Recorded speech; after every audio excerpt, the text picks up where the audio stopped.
lineup. And in using the past few Pro iPhones, including this one, I have some thoughts on what's supposed to be the highest-end Apple smartphone. For starters, it's no secret that the entire iPhone 14 lineup this year is a bit lackluster. The regular iPhone 14 received basically no new changes or updates, and with Apple putting more emphasis and effort on the Pro phones, I'm starting to suspect that the regular iPhones will morph back into what was previously the budget iPhone, like the XR, and the Pro iPhones will become the iPhone, the one that gets all the new changes and updates. Part of me feels like that's okay though. There needs to be more that separates the Pro iPhones from the regular iPhones, and it seems like the only way to do that is to just stop upgrading the regular iPhones as much, which Apple seemingly did this year. But with the Pro iPhones, there also needs to be continued updates and upgrades that make the phone not just better than the year before, but have Apple pushing the boundaries, and I'm not sure that they've really been doing that, especially this year. The Pro distinction on the iPhone 14 Pro I feel holds a lot less weight than in years past, simply because the Pro features that Apple touts are almost industry standard features for all smartphones now, over say $500, and some aspects, like slower than average charging speeds, are notably worse than even some 2022 budget devices. The Pro features are limited to mainly the camera. Most everything else that differentiates this phone from the regular isn't necessarily Pro, and in fact, I almost feel, like I said in my iPhone 14 Pro Max review, that Apple should be aiming towards offering a kind of iPhone Ultra instead. The iPhone 14 Pro obviously would not be worthy of an Ultra distinction. It needs to be a whole lot more. With all that being said, I'm going to go over what technically still makes the iPhone 14 Pro a Pro iPhone this year, so you can determine if those certain features and specs are worth the many extra hundreds of dollars you may spend versus a regular iPhone, and let me know in the comments if you think Pro iPhones are still worth it, or if there's maybe some things Apple should add that would better fulfill that Pro title. By the way, since Apple doesn't include a charger in the box anymore, I'd highly recommend getting some better, faster charging accessories for all your tech. And Ugreen has some great new products to power up your holiday season. They sent me over one heck of a holiday care package that includes their DigiNest 65-watt power strip, a great desk add-on with USB-A and USB-C ports, in addition to 3 traditional AC outlets to power up to 7 devices at once. They also gave me a new USB-C hub for my laptop, which has USB 3.0, HDMI, and Ethernet ports, and SD and TF card slots, a couple super strong nylon braided lightning cables, which every iPhone user should get, and their Nexode 100-watt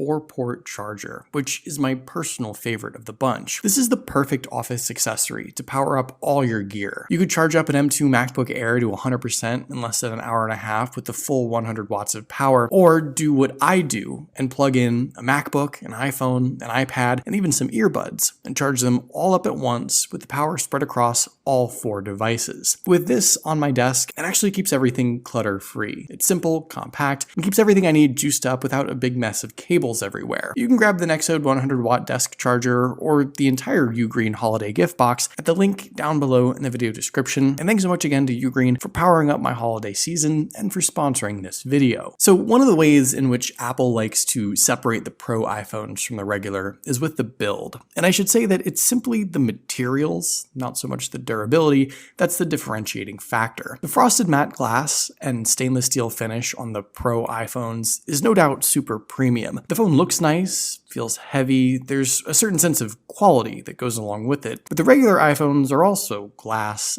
and metal. And of course, the polished stainless steel on these Pro iPhones, like any polished material, actually looks a whole lot worse after some use, with fingerprints and scratches. Pair all that with the fact that I have absolutely destroyed the front glass on my iPhone 14 Pro, likely from having some other phones in my pocket rubbing against this one, and you can see that there's nothing particularly pro about the build. It's shiny, it's nice to look at, but it's not any more durable or better, regardless of Apple's ceramic shield on the front or sapphire glass on the camera. Now, I'm not saying that I want some rugged, rubbery, and plastic iPhone either, but Pro isn't really the right term here. Premium makes more sense. Now, technically, the only redesign we saw on the new iPhones this year is the new dynamic island notch up top that came on just the Pro iPhones. And after going back and forth on this quite a bit, I've come to the conclusion that it's fine sometimes, but I don't really see it catching on. The dynamic island is this fluid area around the speaker and selfie camera and Face ID sensors that are all still there, but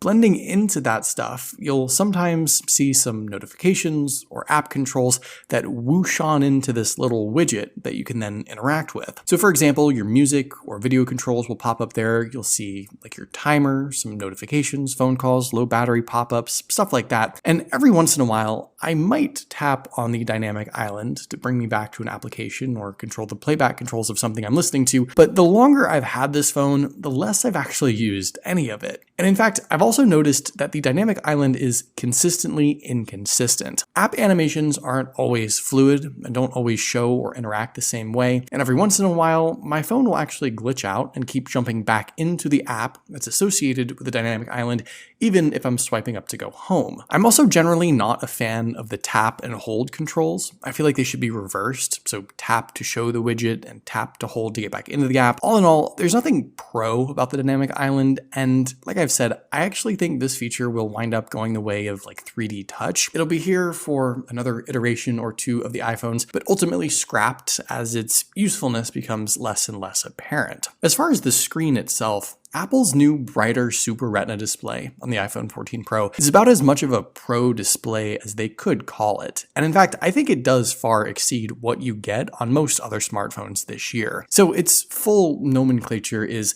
the LTPO Super Retina XDR OLED panel. It's a lot of letters. And resolution-wise, it's about the same strange 1179 by 2556 setup as the regular iPhone 14. So it's not any sharper. And actually, the bold OLED colors on this phone looks similar to the XDR OLED screen on the regular iPhone 14. But the two important elements here, in my opinion, are the brightness and the 120Hz ProMotion feature. The iPhone 14 Pro's peak brightness is now 2000 nits. That's what you'd get with auto brightness enabled outdoors. And compared to the 1200 nits on the regular iPhone 14, the difference is like night and day. But even the user-controlled max brightness of about 1000 nits is noticeably brighter than the 800 nits on the regular iPhone. And in my opinion, it's very, very obvious just how bright the 14 Pro is now. Noticeably and significantly brighter than any iPhone, of course, but it also exceeds similar Android flagships like the Pixel 7 Pro, for example. So this was a great change. And outdoor viewing on the 14 Pro is way better with far less glare and far more visible screen. The other element I mentioned, the 120Hz ProMotion feature,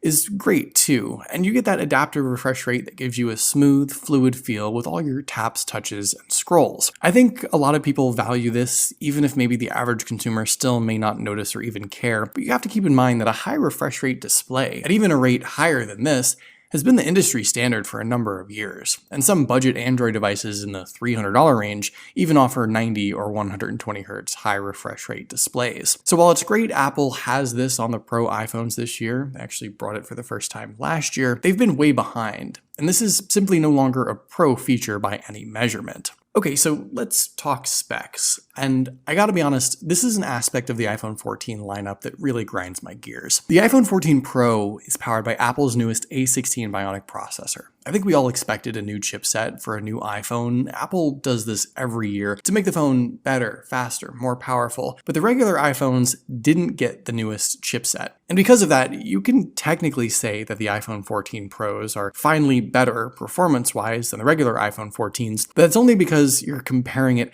to last year's specs. This is a really cheap sort of cop-out change with the 14 Pros. Rather than introducing some Pro chipset or even an A16 Ultra like they've done with the M1 Max, Apple simply just didn't upgrade the regular iPhones and gave the 14 Pros the obligatory New Year, New Chipset update. Now yes, year over year, iPhones aren't as noticeably more powerful as they once were. In fact, the last 2 or 3 years of iPhones haven't really been that much better performance-wise. At least I don't think so in my daily usage. But it's the principle of the thing. You can't say that the Pro iPhones are better than the regular iPhones when the comparison you're making is literally last year's tech. That doesn't even make the Pro iPhones Pro. It just makes them a 1 year newer regular iPhone. I don't know that I have any real suggestion to fix this weird upgrade cycle now. I'd like to have the Pro iPhones have a Pro processor, or maybe have Apple do something Ultra with the iPhones. But the main point here is that the iPhone 14 Pros aren't really purposefully better than the regular iPhones when it comes to performance. They just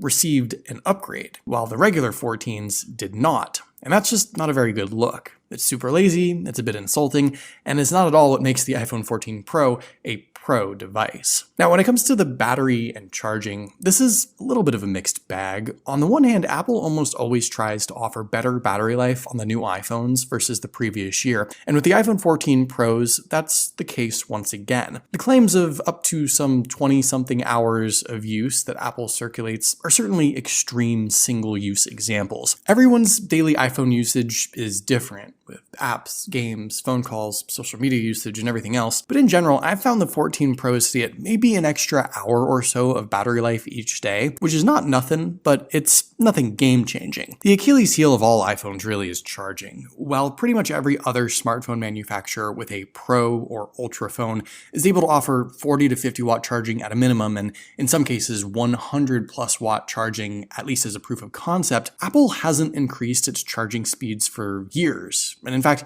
hasn't introduced any new, better, or faster charging speeds on any iPhone for some time, at least not anything significant or worthwhile. And I don't really get that. While Apple has never pushed the limits for charging speeds on any of their devices, it seems unusual that power, battery capacity, longevity, charging speeds, additional features have never really been of any interest. And I think this is where Apple could implement some big, significant changes for future iPhones, especially with the Pro, like a bigger battery that lasts 2 full days, or doubling the charging speeds, or adding reverse wireless charging to charge some AirPods, for example. But for now, power and battery life are far from being Pro. So finally, year over year, the Pro feature with the Pro iPhones has been with the cameras. And this year, that's once again the same story. This is also where the iPhone 14 Pro sees much of its upgrade from the previous year. The main camera lens is now a 48 megapixel shooter, paired with a more capable 12 megapixel telephoto lens with 3 times optical zoom. And the third lens is also an improved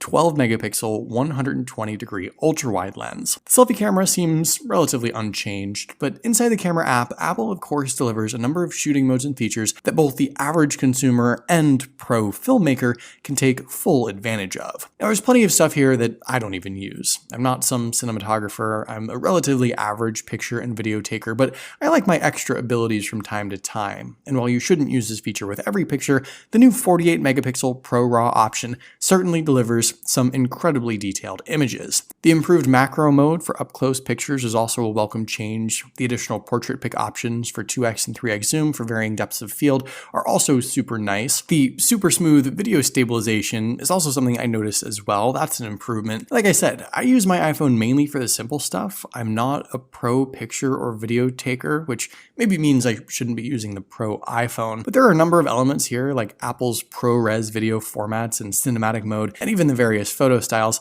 that other folks will find much more useful than I do, and might actually justify that Pro distinction. So I'll give Apple that. If they call this iPhone 14 Pro a Pro phone specifically because of the camera features and the shooting modes, that's fine, but for everything else, I don't see much more that justifies it being Pro. Overall, the Pro features that make up the iPhone 14 Pro this year seem to be less enticing than in years past, and in fact do less in defining the device as a Pro smartphone as a whole. The shiny stainless steel is no more Pro than any other material. The display is far less Pro and more just on par with everyone else. The specs are certainly not Pro and are simply being compared to one-year-old components now. And the camera, well, that's certainly Pro at least, but if that's the only definitive Pro feature now, where does that really leave us? I think the iPhone 14 Pro has a lot to offer, but I'm having a hard time seeing the Pro elements to it. But what do you guys think? Am I maybe missing something here? Let me know in the comments down below. I'd love to hear your thoughts, of course. Hopefully you guys did enjoy this video though, or at least found it helpful. Be sure to follow Tech Daily on Twitter and subscribe to the Tech Daily YouTube channel if you haven't already,